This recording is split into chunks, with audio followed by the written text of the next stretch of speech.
Hoje eu quero, nas próximas semanas aqui,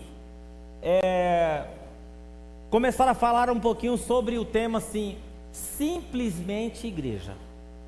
Simplesmente igreja. Simplesmente igreja. Esse é um tema que é fruto do meu coração. E eu entendo também que eu vivo, do que eu entendo sobre igreja e do que eu vivo nessa igreja aos 22 anos que eu estou aqui como pastor. Essa igreja, ela tem 32 anos, é uma igreja muito nova, muito nova.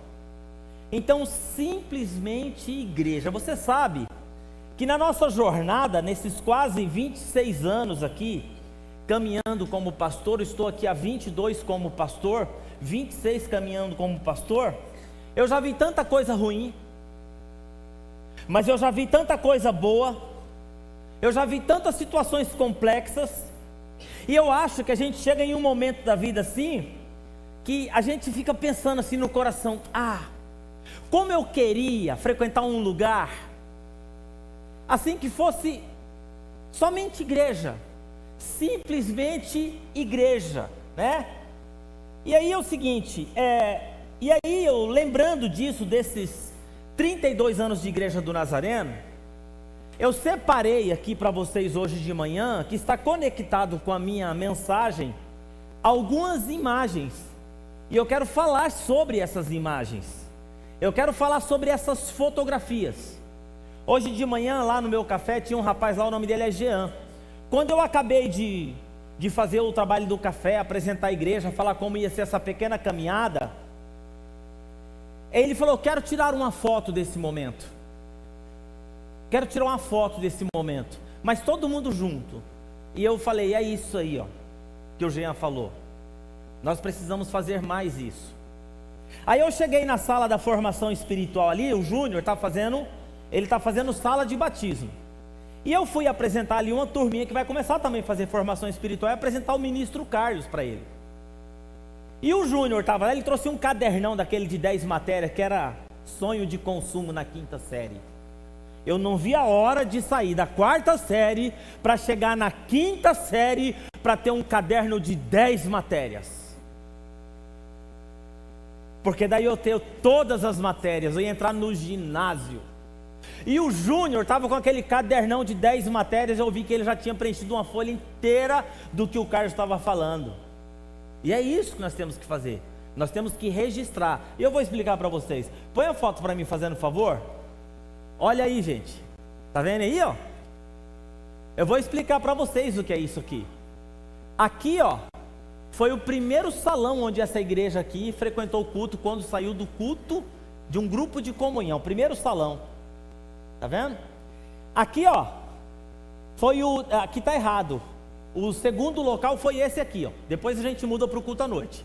Aqui foi o segundo local. Eu cheguei na igreja, a igreja do Nazareno, ela reunia aqui em cima dessa loja de imóveis aqui. Aqui eu conheci minha esposa aqui. Primeiro olhar. Eu fui subir na escada. Ela falou assim que ela ia subir na escada, eu ia descendo a escada, tinha uma escadinha ali. E ela falou assim que na hora que eu estava descendo a escada, assim, ela viu umas asas. Entrou dentro de uma coisa para ela, porque eu era um quebrado feio. Vai ali para você ver no meu mural que eu fiz ali, tem o nosso noivado ali. Eu tinha um paletó que parecia um cobertor. Ele dava 3 voltas em mim assim, Tá lá a fotinha, no nosso noivado. O nosso noivado foi nesse salãozinho aqui, E aqui foi o terceiro endereço da igreja do Nazareno, na caixa d'água aqui, Esse aqui. Esse é o início. Mas antes disso teve outra coisa. Passa a foto para mim. Não sei se tem a foto do grupo. Passa, depois eu vou mostrar. Passa mais uma foto. Passa mais uma foto. Aqui. Depois eu vou pedir para voltar. É aqui que a igreja do Nazareno começa. Casa da Clarice, Vila Rubens, há 30 anos atrás. Tá lá do mesmo jeito a casa, pintadinha. Clarice ainda está viva, está aqui, Esses meninos aqui, pastor Fernando, ele não era casado com a Guiomar ainda, o Pelé e o Silvio, que é capelão hoje na Unicamp.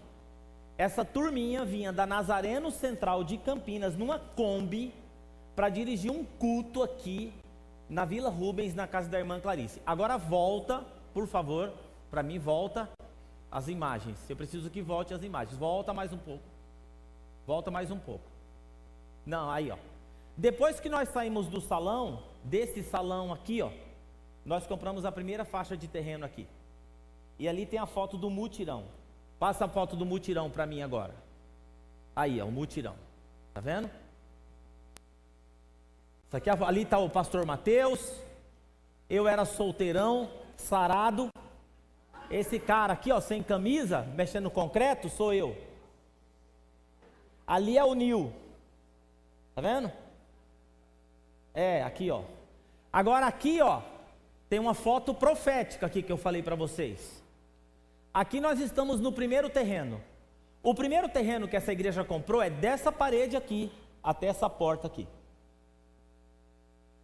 Até essa porta. 2.000 metros quadrados. Agora, nós pela fé não fazíamos ideia do que Deus estava já preparando no futuro. O que é que está sendo construído lá atrás?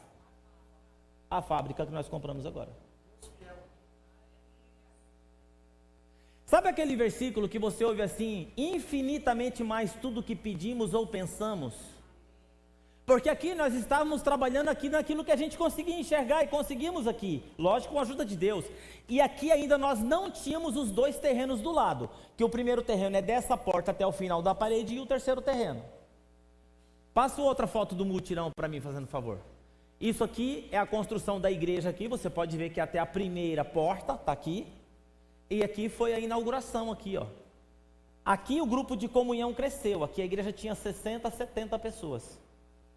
Um terreno de 2.000 metros quadrados foi comprado por 60, 70 pessoas. Você pode ver que no pátio da igreja, com todo esse povo, só tem um veículo. E era de um irmão de Campinas. Ele vinha de carro aqui, para poder dar aula de escola bíblica dominical, que era da central. Tá aqui, ó, essa galerinha aqui, ó.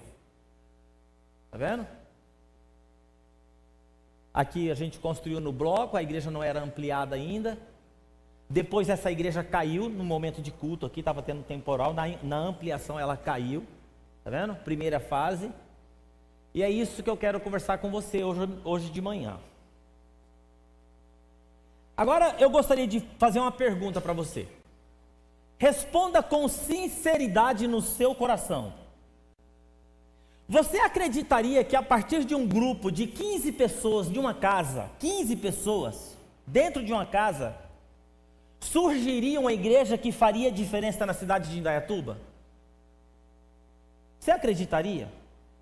Um pequeno grupo dentro de uma casa iria se tornar uma igreja que ia fazer, dando origem a outras igrejas, dando origem a outros líderes. Você acreditaria que nesse grupo, ou a partir desse grupo, hoje nós teríamos uma igreja com mais de 1.500 membros?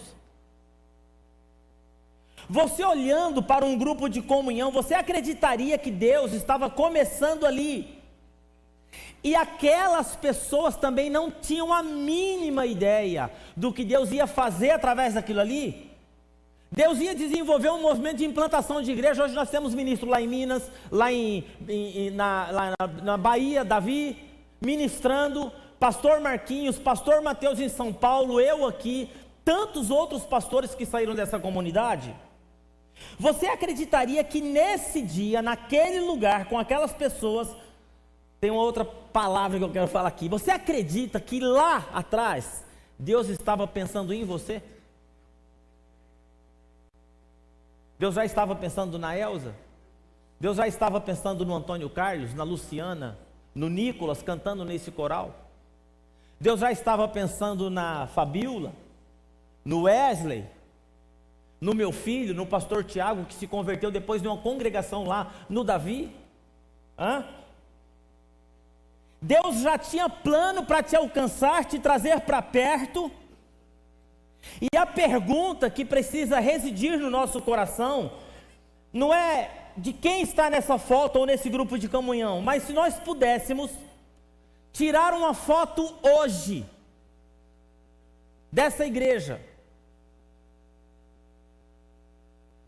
se você pudesse imaginar quando você chegou nessa igreja, a primeira vez que você colocou o pé aqui dentro e tirasse uma foto lá atrás, da pastora Márcia, do pastor Luiz, da Estefana, Damara com a Nicole aqui nos braços, chegando aqui, piquitucha, e tantos outros, Márcio Boteon, Cabral. Tem um quadro de foto ali, meu irmão, você vai ver que tem muitas pessoas ali que tinham cabelo. O único que chegou aqui que está do mesmo jeito é o pastor Marcinho, ele já chegou aqui sem cabelo. Não ponham a culpa em mim, que o pastor estressou o cara e o cara perdeu os cabelos. Ele já chegou aqui daquele jeito. Ele não muda nunca. Mas a pergunta que precisa fazer estar no nosso coração é o seguinte, irmãos: o que é que Deus está fazendo hoje que você ainda não teve a percepção no seu coração, ou que ainda você não ganhou a percepção? Porque Deus é assim. A gente participa de um momento aparentemente ordinário como esse, anos mais tarde a gente descobre que a gente estava vivendo um momento extraordinário. Anos mais tarde você descobre que você estava vivendo um momento extraordinário. Olha o que diz o texto aqui em Efésios: aquele que é capaz de fazer infinitamente mais do que tudo que pedimos ou pensamos, de acordo com o poder que atua em nós. A Ele seja a glória na igreja em Cristo Jesus, por todas as gerações, para todo sempre. Amém. Ou seja, não apenas naquela geração, não apenas nessa geração, mas se você tirar uma foto hoje, Paula, da sua chegada aqui com o Éder nessa igreja, aí você tirar uma foto lá no futuro do seu filho, você vai ver o que Deus planejou que nós não conseguimos imaginar. Ou seja, aqui na igreja do Nazareno, plantar um pequeno grupo, a Ele seja a glória nessa geração e na geração que virá. E a pergunta que vem à mente é o seguinte: Deus foi capaz de fazer infinitamente mais do que tudo quanto aquelas 25 pessoas pediram ou imaginou. O que Deus pode fazer com esse grupo aqui? Se Deus pode fazer tudo isso aqui com um grupo de comunhão que começou na casa da Clarice, o que Deus pode fazer com 50 grupos? Se Deus fez tudo aquilo com aquele povo que vinha com um violãozinho de Campinas para dirigir um grupo de louvor, o que Deus não pode fazer com esse ministério entrega, com esse grupo coral, com os músicos que nós temos, com a administração e a gestão que nós temos hoje, com o patrimônio, o que Deus pode fazer? Porque o perigo às vezes é nós estarmos vivendo um momento pensando tudo que Deus tinha que fazer e já fez, e nunca pensando na obra maravilhosa a partir desse momento aqui, a partir de agora, daqui para frente. Se Deus fez tudo que Ele fez lá atrás com 25, você consegue imaginar o que Ele pode fazer a partir de 1500? A resposta é não. Não. Por quê? Porque Ele é capaz de fazer infinitamente mais do que tudo quanto a gente imagina.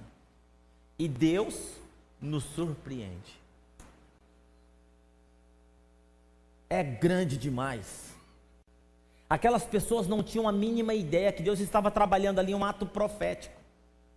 Quando nós estávamos cavando esse alicerce aqui, nós estávamos aqui diante de um ato profético.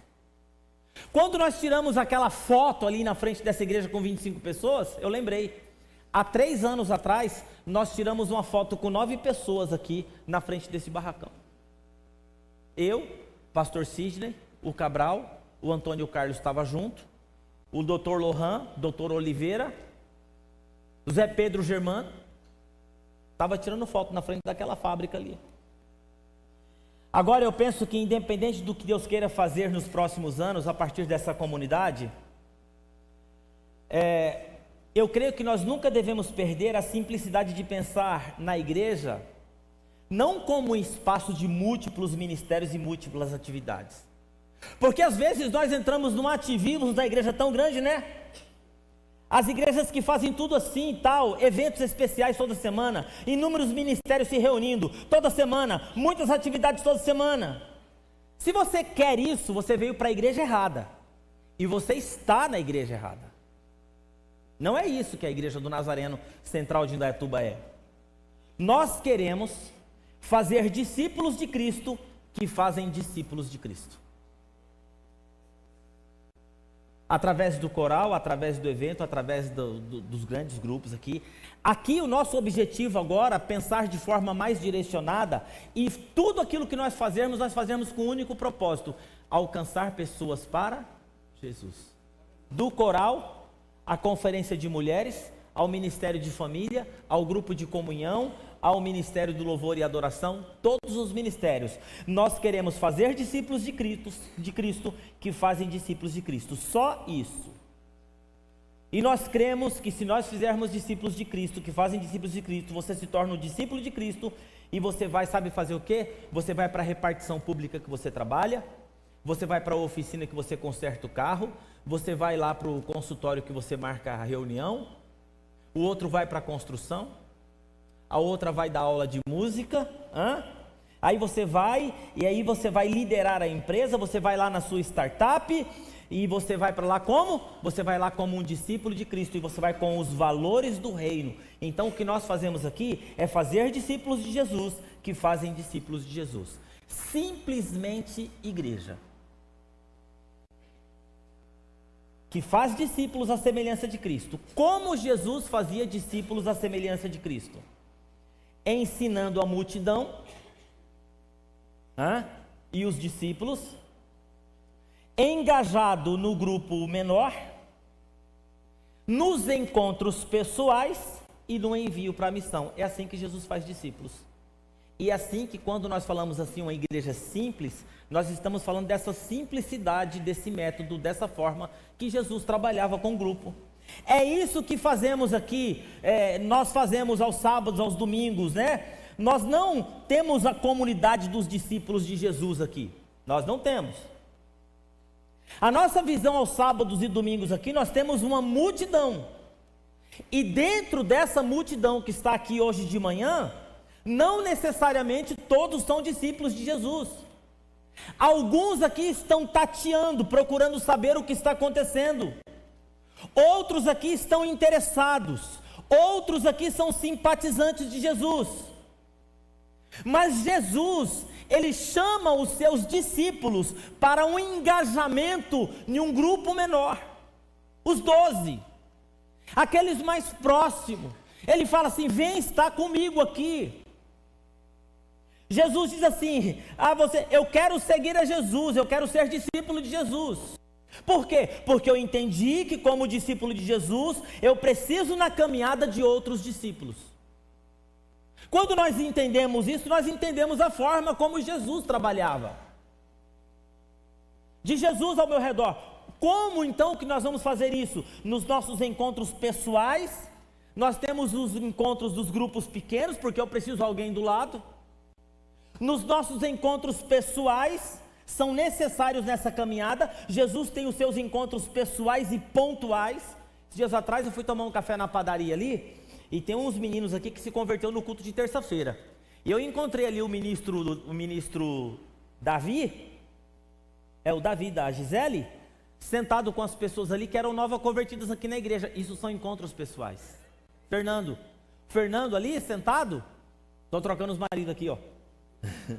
Fernando ali sentado, e eu perguntei: o que vocês estão fazendo aqui? Nós estamos aqui conversando, pegando umas instruções aqui nessa nova caminhada. É isso, encontros pessoais e pontuais. Nós cremos que na caminhada como discípulo de Jesus, Deus nos provê encontros pontuais e pessoais, e através desses encontros, a sua mente é iluminada, você tem discernimento acerca do que fazer, e você continua a sua caminhada com os discípulos. Então, ou seja, os encontros dos finais de semana é o momento que Jesus nos ensina. Nós estamos aqui como? Recebendo a palavra do Mestre. Nos grupos pequenos, é o momento em que nós aprofundamos aquilo que Jesus nos ensina.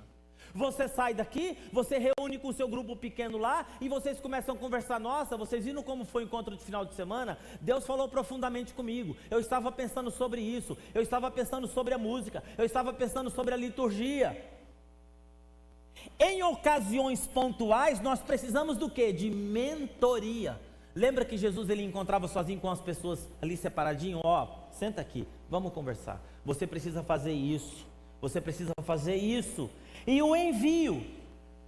O que nós fazemos aqui, irmãos, de segunda a sábado, é parte integrante do discipulado de Cristo. Jesus não está nos discipulando a cada 7 dias, não. Jesus está nos discipulando absolutamente todos os dias. Você vem aqui, você escuta a palavra, você adora a Deus, você relembra no seu coração a quem você serve, mas na segunda-feira você está diante de uma situação ilícita. Mas na terça-feira você está diante de um confronto. Na quarta-feira você está diante de uma situação desafiadora. Na quinta-feira você está diante de um problema seríssimo. E ali que Jesus está treinando o seu coração, a sua mente, para ser discípulo dele. Recebereis poder, que há de descer sobre vós o Espírito Santo, e sereis minhas testemunhas. Na espiritualidade cristã, olha a importância do tempo de adoração e reflexão, tempo de amizade e apoio mútuo, tempo de mentoria e orientação. O tempo de adoração acontece ele publicamente nos finais de semana. Tempo de amizade e apoio mútuo nos grupos pequenos. Nós precisamos de amigos e amigas ao nosso redor para nos encorajar nos tempos difíceis. No momento em que a gente está ficando meio cego para algumas coisas, para algumas realidades. Nos momentos de mentoria e orientação, que são os encontros pessoais, são esses momentos críticos na nossa vida. Que é aquela situação que você senta com a pessoa e você fala assim: cara, eu estou concentrado com você aqui porque eu preciso muito da sua ajuda. Momento crítico, mentoria. Mas tudo isso aqui é uma capacitação para a missão e vocação. E nós precisamos mudar, né? A nossa mentalidade para parar de participar de momentos como esse, que nós viemos aqui assistir o pregador. Nós viemos aqui ver a performance da banda? Não.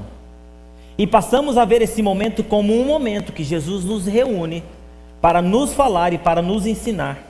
E a importância de você tomar nota de tudo aquilo que Deus fala e ensina nesse lugar. Eu estava falando do Júnior ali, porque eu vi ele anotando a coisa no caderno. Nós temos uma percepção muito pequena daquilo que Deus está fazendo nesse momento, hoje, agora. Às vezes você vem em um culto como esse, você acredita que aquilo que Deus está me usando para falar com você, você vai usar 3 horas da tarde. Pode ser que seja. Ou na quinta-feira ou na segunda-feira, pode ser. Mas existem momentos que nós estamos participando na presença do Senhor, que Ele vai cumprir daqui a 2 anos, daqui a 3 anos, daqui a 4 anos. Essa quinta-feira eu trouxe uma palavra aqui sobre como Deus cuida de nós. E Deus me deu uma mensagem profunda sobre os tempos de aflição, de perdas, de espera que eu tive na minha vida, assim, que eu tinha ali. E Deus ministrou claramente no meu coração. Falou assim: ó, tá vendo que tem coisas na vida que tem a hora certa, tem o momento certo. E Deus, Ele mostrou na palavra dele, assim, ó, as coisas tinham que se cumprir naquela hora, naquele momento. Então, quando eu vi o Júnior anotar ali, a nossa vida tem que ser assim. Você vem em um culto como esse, Deus fala alguma coisa para você, você anota, você escreve, você registra. Hoje eu quero falar sobre a importância de nós cultuarmos, de nós escutarmos a voz de Deus nas relações interpessoais e compartilhar a voz de Deus aos outros. Tempo de amizade e apoio mútuo, engajamento no grupo menor, encontros pessoais e compartilhar a palavra. Você sabe que a igreja de Colossos, ela estava passando, que o texto que eu escolhi aqui é Colossenses capítulo 1, verso 2, estava passando por rituais e práticas ascéticas que conduziam o indivíduo ao conhecimento de mistérios revelados, né? Que você entenda, né, o contexto maior. Eu quero que você entenda o contexto maior daquilo que estava acontecendo na igreja de Colossos, qual é a instrução que o apóstolo Paulo fala sobre igreja, que está conectado com isso que eu estou falando aqui. Paulo está escrevendo a sua carta à igreja de Colossos. A igreja estava enfrentando uma heresia, e os mestres, pessoas de dentro da igreja, dessa comunidade cristã, eles estavam se rendendo a uma heresia. Que heresia era essa da igreja de Colossos? Algumas pessoas ali naquela igreja, elas defendiam determinados rituais e práticas. Eu não vou comer tal comida, eu não vou beber essa bebida, eu não vou fazer determinadas coisas. regras ascéticas são chamadas. E se eles fizessem isso, esse comportamento, essas regras, iriam conduzi-los a uma revelação misteriosa, a uma experiência espiritual que os outros crentes não tinham. Olha, se vocês fizerem desse jeito aqui, vocês vão alcançar uma plenitude aqui que nem todo mundo consegue alcançar. Os problemas da igreja do primeiro século continuam, irmão. Ainda hoje, em lugares, você já foi aconselhado aí na reunião, já viu alguém falando assim, se não for fulano na minha cabeça, não resolve. Isso é cartomante, irmão. Você já foi em tal lugar, porque ali tem um negócio diferente. Quando ele coloca a mão na sua cabeça, Paulo, você sente, é diferente. Camila, lá, quando a gente chega lá, só de abrir a porta, me arrepio toda. Porque Deus revela a ela coisas que não revela a qualquer um. E os colossenses começaram a acreditar que práticas ascéticas iriam levá-los a esse conhecimento espiritual não revelado aos demais. E aí Paulo tem que reagir a tudo isso. Paulo tem que chegar e falar assim, basta. Paulo tem que chegar e falar assim, para com essa palhaçada. Para com esse negócio, irmão. Em outras palavras, vê se cresce. Vê se cresce, vê se amadurece, pelo amor de Deus. As heresias de Colossos aqui, o que é que Paulo fala?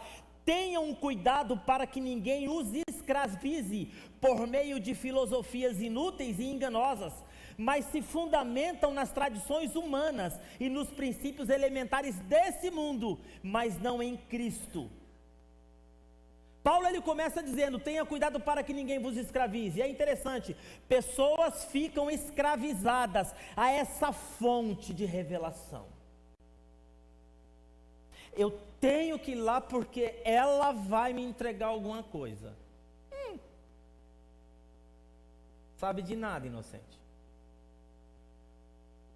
É interessante que se torna uma cartomante evangélica. Eu não tomo decisão sem fazer uma consulta. Que isso, irmão? Eu não tomo decisão sem fazer uma consulta. Olha o que Paulo está falando, tenham cuidado para que ninguém vos escravize em vãs filosofias enganosas, que se fundamentem em tradições humanas e nos princípios elementares desse mundo. E a palavra do mundo aqui, Paulo não está usando mundo assim como cosmos, criação. Paulo está usando a palavra mundo aqui como sistema, sinônimo de sistema cultural. É uma cultura. É a mesma forma que ele usa em Romanos no capítulo 12, não vos conformeis a esse mundo. Sabe, irmão, esse sistema cultural brasileiro místico, o brasileiro gosta de uma coisa mística, brasileiro adora guru espiritual. Eu tenho a minha guru espiritual. Essa semana teve um caso aqui na nossa igreja. Para mim, só fulano tem que orar, ou só fulano tem que orar. Como que é isso aí? Queria entender. Você não tem Deus, não é? Aqui não, irmão, todo mundo pode orar por mim. Pastor Luiz, Estefana, Mara, ali os obreiros aí podem orar por mim. Pastor Tiago, todo mundo aqui pode orar por mim. Estou ruim, estou aflito, estou angustiado. Eu dobro o joelho no chão e falo, Senhor fulano, põe a mão na minha cabeça aqui, intercede por mim, ora por mim, por favor. Isso é misticismo. Isso é a cultura do mundo aí. Paulo aponta para o fato de que Jesus é a revelação máxima. Quem é a nossa revelação máxima, irmão? É Jesus. A revelação máxima que Deus queria trazer foi feita em Jesus. Você não precisa de outra revelação, a não ser compreender que Jesus é o Filho de Deus, que entrou na sua história e que naquela cruz ele morreu por mim e por você, para que nós fôssemos conectados com Deus Pai. Nós nos rendemos a esse amor demonstrado na cruz e abraçamos o perdão de Deus oferecido na cruz, Nós recebemos o Espírito Santo, que sela a nossa relação com Deus. Absolutamente, todos nós aqui somos moradia de Deus. Esse é o grande mistério. Não existe aqui nesse lugar, nesse ambiente, absolutamente ninguém, ou fora daqui, na relação com Deus, que desfrute assim de um privilégio, cartão black, resposta de oração. Eu tenho aqui, o que é isso aqui? Você veio orar? Só quero te mostrar isso aqui, cartão black, relação com Deus. Você tem? Pois é, melhor você vir aqui, porque aqui tem cartão black da relação com Deus. Esse aqui é só black mesmo, a coisa está preta.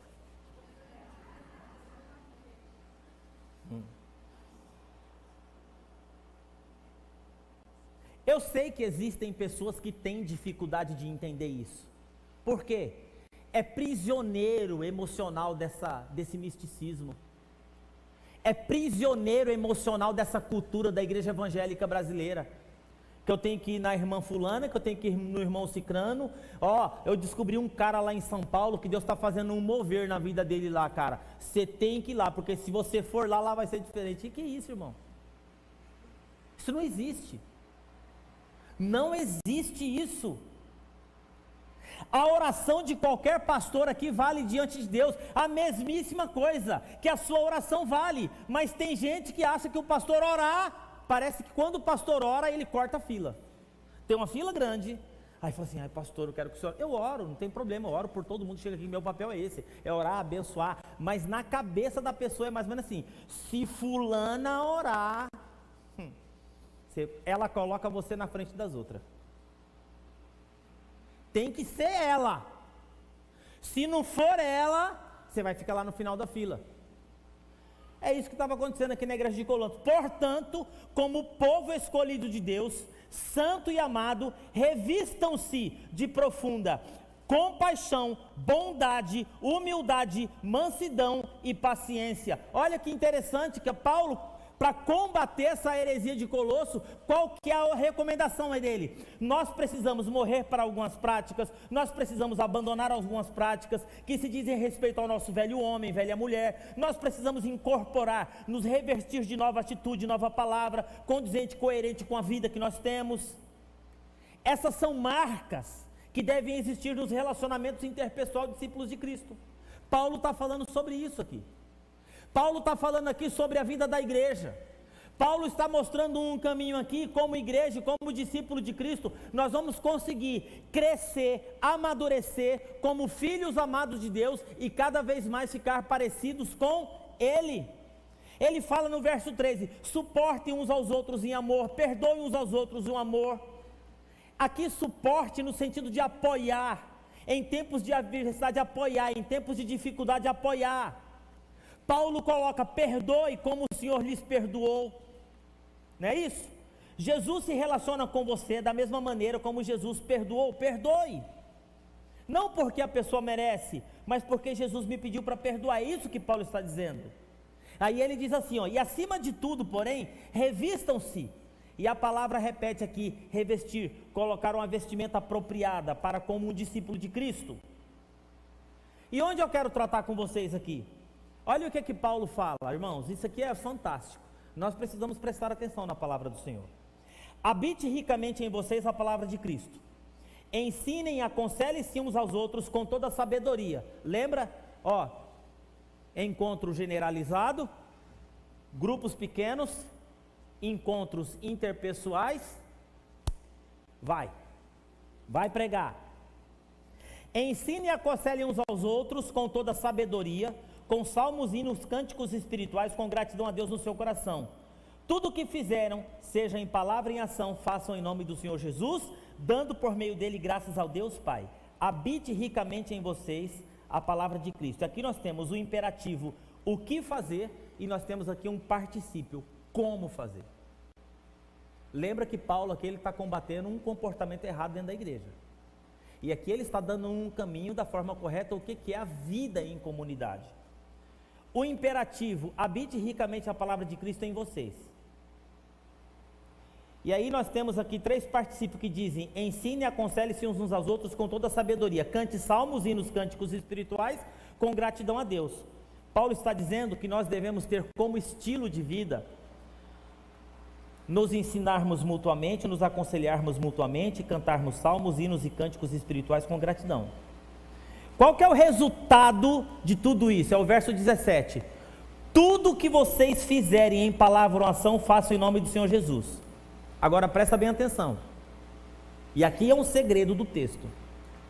Se você for direto para o versículo 17 e dizer assim: tudo que você for fazer por palavra e ação, façam em nome de Jesus, você vai se massacrar, você vai se quebrar, você não vai ter força para isso, você não vai conseguir. Você tem que começar lá na primeira frase do verso 16. Primeiro, habite a palavra de Cristo em você.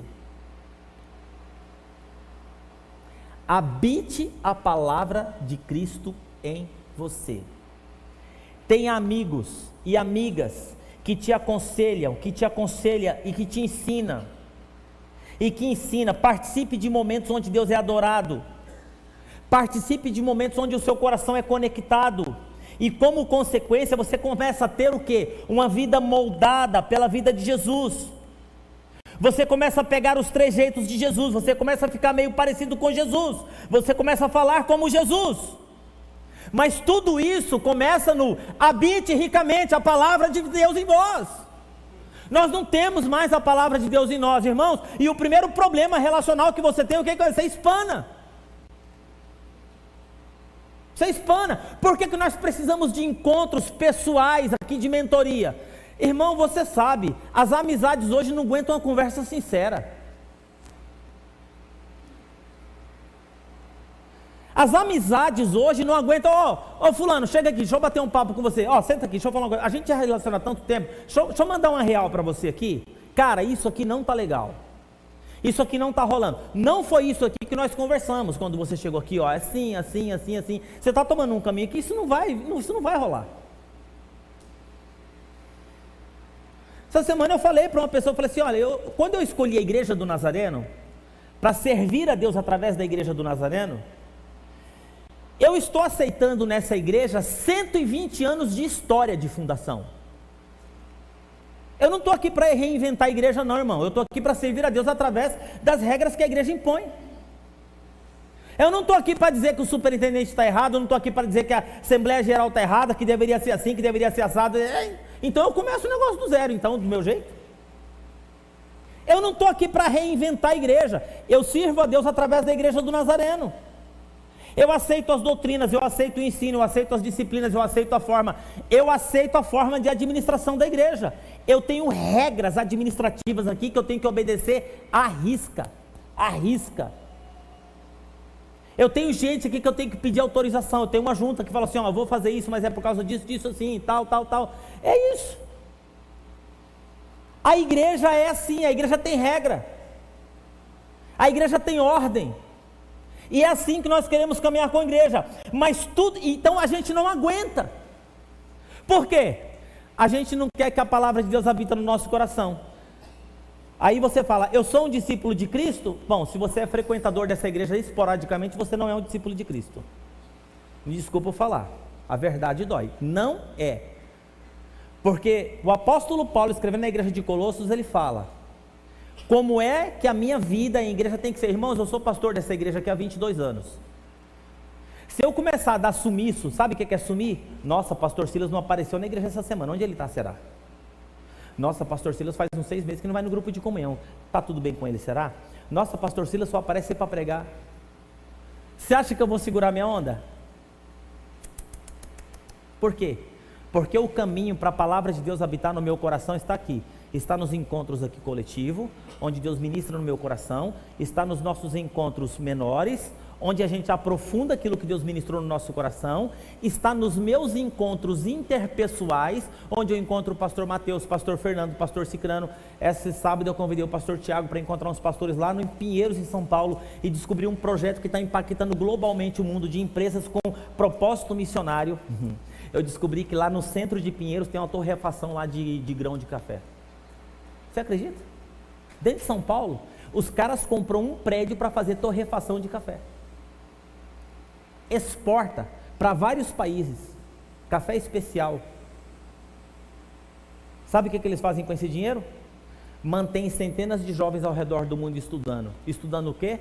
Preparando esses jovens dentro dos princípios cristãos para que sejam empresários e políticos renomados e com princípios fundamentados na palavra de Deus e na ética cristã. Os caras fundaram uma empresa de exportação para poder investir em jovens. A palavra de Deus tem que habitar no coração, irmão.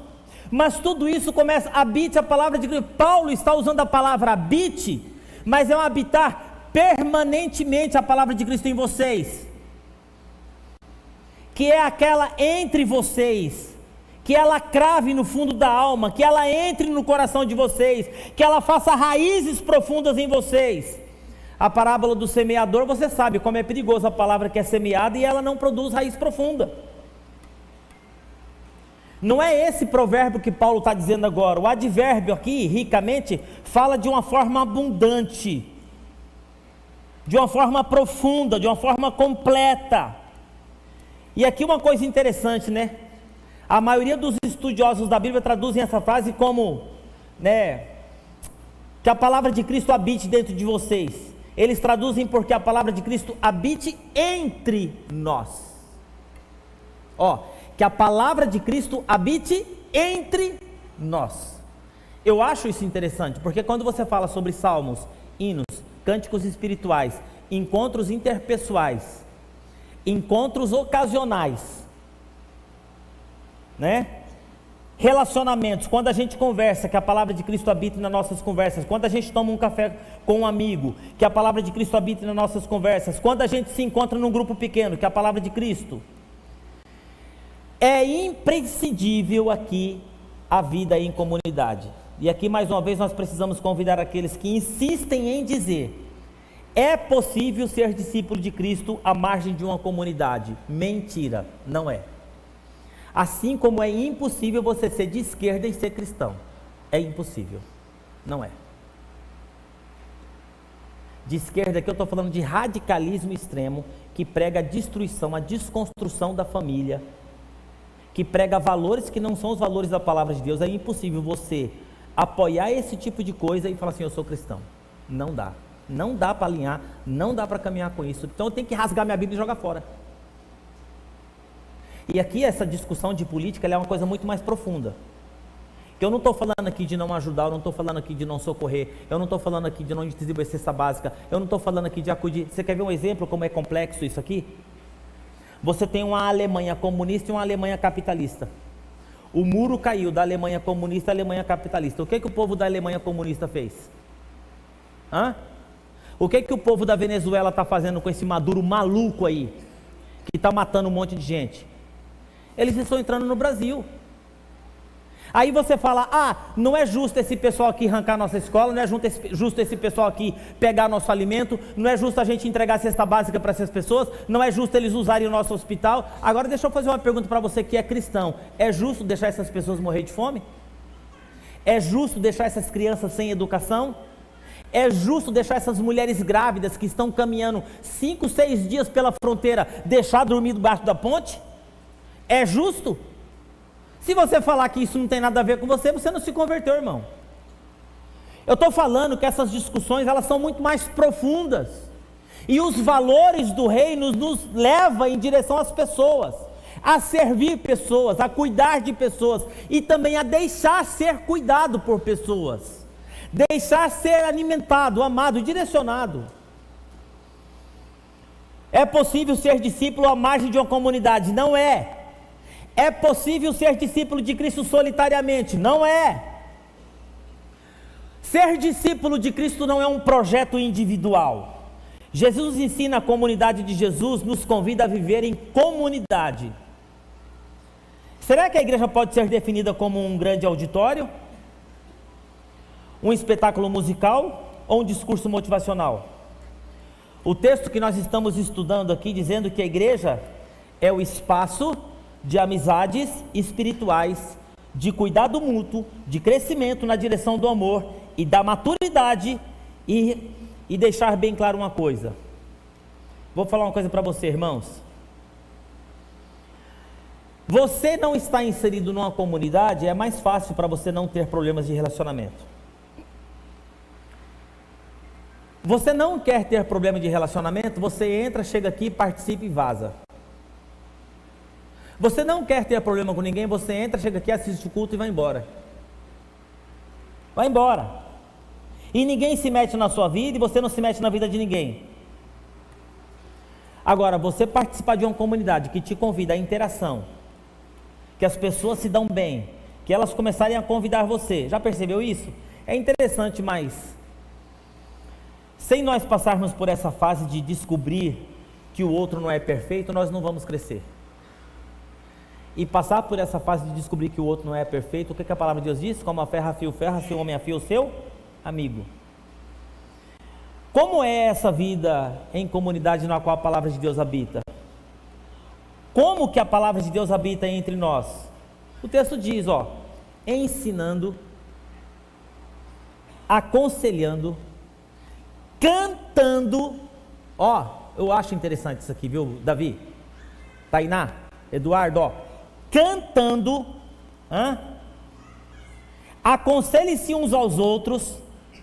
A palavra ensinar, essa palavra grega é utilizada, é a raiz onde nós temos a palavra didática, ou seja, ensinar de maneira preventiva.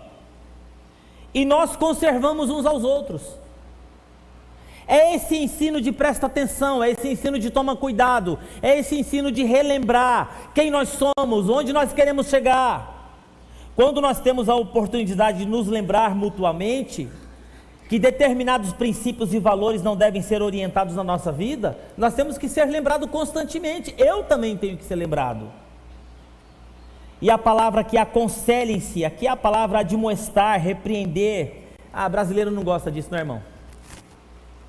Aconselhem-se, admoestar, repreender, brasileiro não gosta disso. Brasileiro tem amizade de 20 anos que a amizade não suporta uma conversa crucial. Teve uma conversa crucial ali para resolver, acabou a amizade de 20 anos. 10 anos de amizade é jogado no lixo. Por quê? Porque o cara foi sincero um com o outro. Acabou. Não dá. A amizade acaba. Que amizade é essa? Me fala. Que amizade é essa? Que ministério é esse? Que o cara precisa mexer numa escala aqui, falar assim, eu preciso que você estude mais, eu preciso que você se prepare mais, você ainda não está pronto. Que chamado ministerial é esse, irmão? Que você vira a cara, eu não toco mais. Que discípulo de Cristo é esse? Que negócio é esse? Aliás, deixa eu já mandar uma real aqui para todo mundo. É todo mundo que ministra louvor aqui, irmão? Você já viu o Joel ministrar louvor aqui? Não, ele é back vocal aqui. Você já viu a Sandra chegar aqui num domingo no culto das 10 horas, pegar o microfone e ministrar louvor? A Raquel? A Luísa canta no coral. Aliás, Luzia, né? A Luísa, desculpa. É que chamaram ela de Luzia, essa semana ficou Luzia na minha cabeça. Tem um monte de gente que canta no coral. Você já viu a Glória chegar aqui de domingo, catar o microfone? Ai, gente, eu estou escalada para ministrar louvor. Você já viu alguém fazer isso aqui? Essas pessoas fazer? Como assim não é todo mundo que pode pregar aqui? Porque a igreja existe regra, existe direcionamento, existe forma. Por exemplo, você já viu o pastor Marcinho pregar aqui? Não. Ele nunca subiu nesse púlpito para pregar. Ele é um pastor chamado para tomar conta de casais, ponto. É difícil entender essa dinâmica da igreja? Todo domingo que você chega lá na igreja do Nazareno Central de Campinas, você encontra um pastor diferente pregando? Não. Você já imaginou se eu chegar nessa igreja aqui e cada domingo leiloar o púlpito aqui para todo mundo aqui que prega? O que vai acontecer com a igreja? A igreja perde a sua identidade. E alimentar o rebanho existe uma função, é a função do pastor da igreja. Por isso que pastor está conectado com o pasto, não está conectado com ovelha. O púlpito tem que ter alimento. A igreja do Nazareno funciona. Tem um monte de igreja que você chega, que cada domingo que você chega tem um pastor pregando. Não estou criticando. Cada igreja tem a sua forma, cada igreja tem a sua identidade, cada igreja tem o seu jeito de ser. Você já viu o pastor Luiz pregar aqui? Eu já vi, raramente, né, pastor Luiz? Irmão, então já vou mandar recado aqui, já para com essas conversas fiadas, irmão. Que a igreja do Nazareno tem 100 e tantos anos de fundação, e a igreja do Nazareno ela tem uma regra muito clara: é o pastor da comunidade que alimenta o povo. Quando eu não posso, eu tenho pessoas aqui de autoridade que eu posso chamar para pregar, como eu já chamei a Dani, como eu já chamei o fulano, mas quando eu preciso. Você está entendendo? Então não adianta cara, não adianta bico, não adianta mandar recado, não adianta nada disso. Eu não estou aqui para reinventar a igreja do Nazareno. E se a pessoa ela não entende isso quando ela está numa comunidade, ela precisa amadurecer, ela precisa crescer, porque ela na realidade ela está preocupada com o quê? Eu não estou aparecendo. Eu não estou aparecendo. Eu não estou aparecendo, então eu estou sumindo. Será que as pessoas estão me notando? Faz tanto tempo. Pastor. Você desculpa, irmão. Vai tratar com Deus esse seu ego aí. Porque aqui não vai rolar não. Ou então você está na igreja errada. Você está na igreja errada. É todo mundo que faz seminário que se torna pastor? Nós temos uma faculdade teológica aqui. Ô irmão, o negócio é o seguinte, Cláudio, o que nós vamos ter que fazer agora? Seguinte, nós temos aqui 30 seminaristas se formando, a gente precisa arrumar lugar para esse povo pregar, viu? Então, o que nós vamos ter que fazer? Nós vamos ter que cada domingo colocar um seminarista. Coitado, ficou 4 anos no seminário, nunca pregou. Quer pregar, vai plantar uma igreja, irmão. Essa cidade é grande. Ela tem 300 mil habitantes. Cabe igreja para cada esquina dessa cidade. E nós precisamos como igreja amadurecer nesse aspecto, crescer nesse aspecto. Irmão, vou falar uma real para você. Eu não tenho mais tempo para gente que às vezes fica me mandando indireta porque a foto não saiu nas coisas da igreja. Para. Eu estou sentindo de Deus agora. Agora não adianta a pastora Márcia reclamar, eu estou sentindo de Deus. Olha para a pessoa que está do seu lado e fala assim: vai. Aplauda ao Senhor.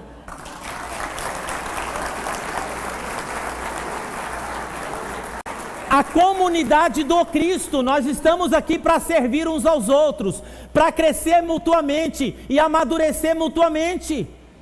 Ministério, irmão, não é lugar para você preencher o seu vazio pessoal, emocional, ou talvez, sei lá, sabe, essa necessidade sua. Isso aí você tem que resolver com um psicólogo, não é no púlpito. Eu não estou me sentindo isso, eu não estou me sentindo aquilo, eu não estou me sentindo valorizada. Isso é um problema da sua relação com Deus. Isso você resolve no aconselhamento, na terapeuta pastora Márcia Exponencial aqui, que ela vai mostrar para você o seu valor, quem você é em Cristo, o que você está fazendo aqui, as pessoas são importantes para você. Pastor, mas e o serviço na igreja? Irmão, eu vou falar uma coisa para você sobre serviço na igreja. Está recheado a palavra de Deus sobre isso, para você poder entender. Serviço cristão é o seguinte: se eu não atingir o meu próximo, não é servo e serviço cristão, é ativismo. O serviço cristão ele tem que ser em prol do outro, não é em prol do outro, então é meu ativismo pessoal e é o meu ego pessoal que está sendo preenchido aqui.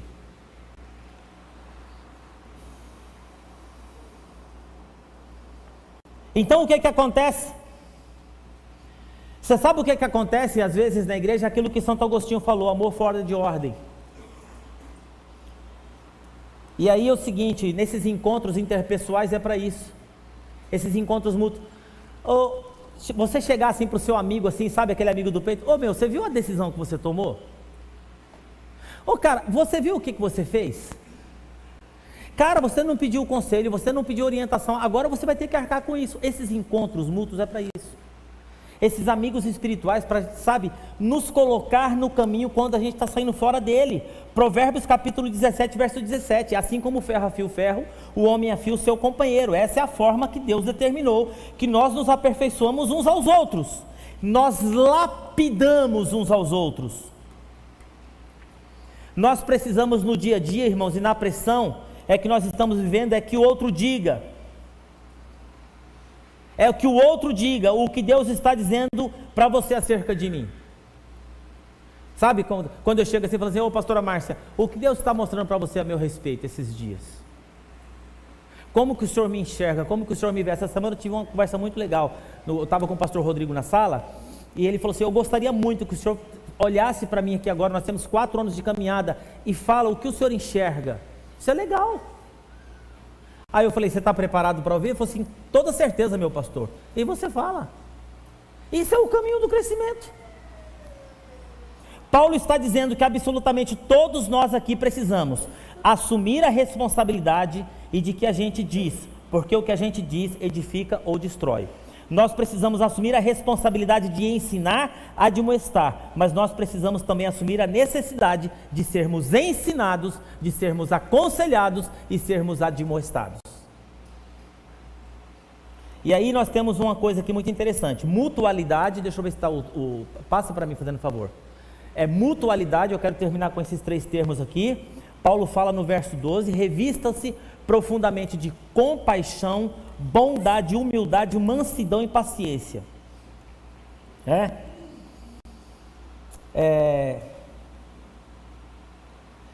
Paciência, mansidão. Ah, pastor, mas eu vou aconselhar alguém, mas aí você tem que usar esse aqui, ó. Cadê? Ó, compaixão, bondade, humildade, mansidão e paciência. Eu duvido que a pessoa não aceita. Eu duvido que a pessoa não vai querer te ouvir. Porque onde tem, profunda compaixão, bondade, humildade, mansidão, paciência, ali tem cuidado, ali tem amor. Se você está falando com alguém, está admoestando alguém, e aquilo que você está falando no seu coração, especialmente a parte de humildade, mansidão, paciência, olha só, o outro aceita. Muito importante você ensinar a aconselhar uns aos outros. A partir da minha experiência pessoal, mas a partir da sabedoria de Deus. E a sabedoria de Deus diz em Provérbios capítulo 1, verso 7: para ser sábio é preciso temer a Deus. Quem não teme a Deus não é sábio. Existe sabedoria do lado de fora da igreja? Existe. Mas você sabe que a sabedoria, quando é dito, é coerente os princípios e valores de Deus. Tem sabedoria lá fora? Tem. Mas quando essa sabedoria lá fora, ela está alinhada com os princípios e valores de Deus. Segunda coisa aqui que eu queria falar com você é liturgias. Paulo vai concluir dizendo que nós devemos cantar salmos, hinos, cânticos espirituais com gratidão a Deus em nosso coração. Nós não usamos a música como momento de entretenimento, não. Nós não usamos música para um momento de arrepio, não. Nós não usamos música como passatempo do culto. Nós não usamos a música esperando o tempo chegar para que o povo possa chegar na igreja, não. Nós usamos a música para que a palavra de Cristo seja ouvida nos nossos corações. E o centro de tudo isso aqui é a graça de Deus, né? Então nós precisamos cada vez mais liturgias com a palavra de Cristo. E aí eu quero falar aqui também sobre transformação.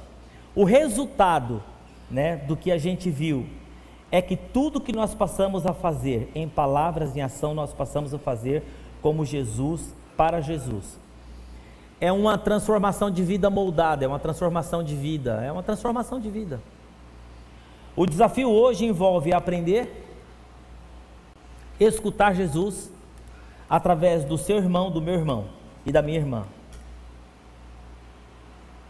Deus não fala comigo somente através do pregador de domingo, não. Deus fala através dos irmãos e das irmãs. Mas percebam que demonstram em sabedoria, princípios e valores e conexões com os princípios e valores e sabedoria com os princípios de Deus. O princípio hoje, o desafio hoje também é você falar aos outros o que Jesus faria, você falar aos outros o que Jesus falaria a você. Às vezes Nós não erramos no que nós falamos, nós erramos em como nós falamos. E é assim que nós devemos caminhar como comunidade. Eu creio que simplesmente igreja é essa igreja que vive esse ambiente de crescimento mútuo. Mas sem essa orientação de Jesus aqui, sem essa orientação da palavra, nós não podemos crescer como os discípulos. E aí, todos nós aqui, sem exceção, nós precisamos saber qual é a motivação do nosso coração para fazer o que faz. Qual é a motivação do seu coração para você servir? Qual é a motivação do seu coração quando você segura uma câmera e enquadra o pastor? Qual é a sua motivação quando você dá aula? Qual é a sua motivação quando você prega? Qual é a motivação quando você dá uma aula lá de criando filhos à maneira de Deus? Qual é a sua motivação? Qual é a sua motivação?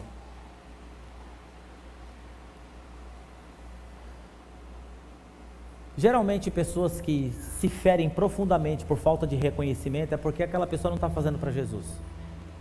Porque a conexão do coração com Jesus, filho, você não está nem aí. Se viu, se não viu, porque o seu negócio é com Ele. Agora, quando eu fico muito grudado nesse negócio, muito apegado a isso, é porque o meu coração precisa ser tratado. Amadurecer, crescer. Porque, sabe, irmãos, como igreja nesse mundo, eu vou falar uma coisa para você. A Bíblia diz, esse mundo aqui jaz do maligno, nós não vivemos os valores do mundo. Os valores do mundo é competição, é quem está em primeiro lugar. Jesus falou o quê? Aquele dentre vós que quiser ser o maior, que sirva a todos. No reino do mundo, quanto mais alto eu estou, mais eu sou servido, mas no reino de Deus não. Quanto mais responsabilidade eu tenho, mais gente eu tenho que servir. Mais gente eu tenho que servir. E assim. Quanto mais você fala assim, Deus, eu quero ser mais usado, Deus vai colocar mais pessoas, e mais pessoas, e mais pessoas, e eu vou acolhendo, eu vou amando, eu vou cuidando, eu vou admoestando, eu vou direcionando, eu vou tratando, eu vou cuidando, e vai, e assim. E assim. Eu quero convidar você a ficar em pé nesse momento para a gente poder orar.